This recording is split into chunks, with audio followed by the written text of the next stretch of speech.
प्रताप जी, क्यों ये नौबत आ गई कि विधायकों को जयपुर में होटल में रखना पड़ने की बात कर रही है? आप खुद जानते हैं, मध्य प्रदेश आपने देखा है, खुद प्रधानमंत्री जी मीटिंग लेते हैं, गृह मंत्री उनके साथ बैठते हैं, अमित शाह, राजनाथ सिंह बैठते हैं। जब केंद्र की सरकार, जिसको शिकायत करने के लिए लोग जाकर कहते हैं हमारी सरकार गिराने की कोशिश हो रही है, पैसे के दम पर कोशिश हो रही है, वो लोग मिलकर जब मध्य प्रदेश की सरकार को गिरा रहे थे, पूरे देश ने देखा। जब कोरोना संकट शुरू हो रहा था तब प्रधानमंत्री जी खुद मॉनिटर कर रहे थे, आपके ही चैनल पर दिखाया जा रहा था।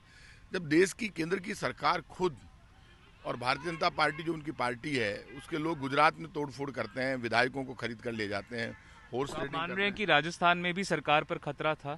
नहीं, खतरा था या नहीं था, लेकिन ये अलर्ट मोड पर मुख्यमंत्री अशोक गहलोत ने और ऑल इंडिया कांग्रेस कमेटी के प्रभारी आए मिस्टर रणदीप सुरजेवाला और तमाम लोगों ने, प्रदेश कांग्रेस के अध्यक्ष सचिन पायलट, तमाम लोग, कल वहाँ मीटिंग हुई और मीटिंग में ये तय हुआ कि भाई बाकी तो आते जाते रहेंगे, वो कोई इतना बड़ा नहीं है, लेकिन होटल में रहें तो काफ़ी लोग कल सामान लेकर नहीं ये गए। फैसला क्या आम सहमति से बना है? मुख्यमंत्री उप मुख्यमंत्री रणदीप सिंह सुरजेवाला? देखिए, एक बात आप मानकर चलिए, ऑल इंडिया कांग्रेस कमेटी के दिशा निर्देश पर ही सब काम होता है। निश्चित रूप से मुख्यमंत्री हो चाहे प्रदेश कांग्रेस अध्यक्ष हो, सब ऑल इंडिया कांग्रेस कमेटी के टच में रहते हैं। ये राज्यसभा का इलेक्शन है और ऐसे में भारतीय जनता पार्टी का जो लगातार व्यवहार रहा है पूरे देश में, लोकतंत्र को कमज़ोर करने की कोशिश, राज्यसभा में बहुमत लेने के लिए विधायकों को पैसे देकर, लालच देकर और तोड़फोड़ करना, वो काम गुजरात में किया। हमारे यहाँ प्रलोभन की बात की जा रही थी, क्या प्रलोभन दिया जा रहा था? कल मुख्य सचेतक महेश जोशी ने चिट्ठी भी लिखी है पुलिस महानिदेशक को।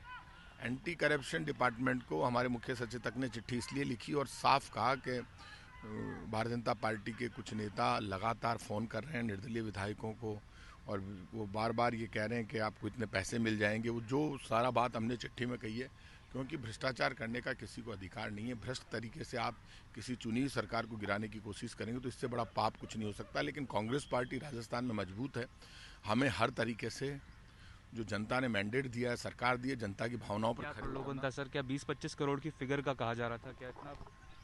देखिए, मैं फिगर पे तो नहीं जाता, 20-25 करोड़ क्या फिगर था, लेकिन फिगर जितना भी हो, लेकिन बीजेपी के तो क्या फ़र्क पड़ रहा है। बीजेपी तो अपनी तरफ से पूरी कोशिश करती है। कल मुख्यमंत्री अशोक गहलोत जी ने भी कहा कि जो कोशिश हो रही है जिस तरह की, उस कोशिश को जवाब देने के लिए हम सब रोज़ यहाँ मिलेंगे। मैं भी आऊँगा, मिल रहे हैं, बैठ रहे हैं।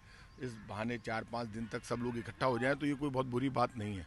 राजनीति में कोई लापरवाही से सब कुछ नहीं होता, अलर्ट रहने से सब कुछ होता है। और यदि तैयारी के साथ अलर्ट हुए तो मुख्यमंत्री भी एक्सपीरियंस्ड है, उन्होंने भी सोच समझ कर ये फैसला लिया होगा। तो सारी भाजपा ने कहा है कि सरकार अपने आप को असुरक्षित महसूस कर रही है और कांग्रेस को अपने ही विधायकों पर भरोसा नहीं है। नहीं, कांग्रेस के विधायकों पर पूरा भरोसा है, लेकिन भारतीय जनता पार्टी जिस तरह की राजनीति करती है, जिस तरह की हरकतें करती है, उससे स्पष्ट है कि बीजेपी का विश्वास जनता की सेवा करने में कम है, कोरोना संकट में लोगों की मदद करने में कम है। उसमें तो कहीं दिखाई नहीं दिए। उनका तो एकमात्र एजेंडा है कि कैसे भी सरकार मिले और जो भ्रष्टाचार पूरे देश में हो रहा है उसमें बीजेपी के पास जो स्थिति है, फाइनेंशियली बड़े साउंड है ये लोग, और वो गुजरात में लोगों ने देखा। नहीं तो पैसा कहाँ से रहा है।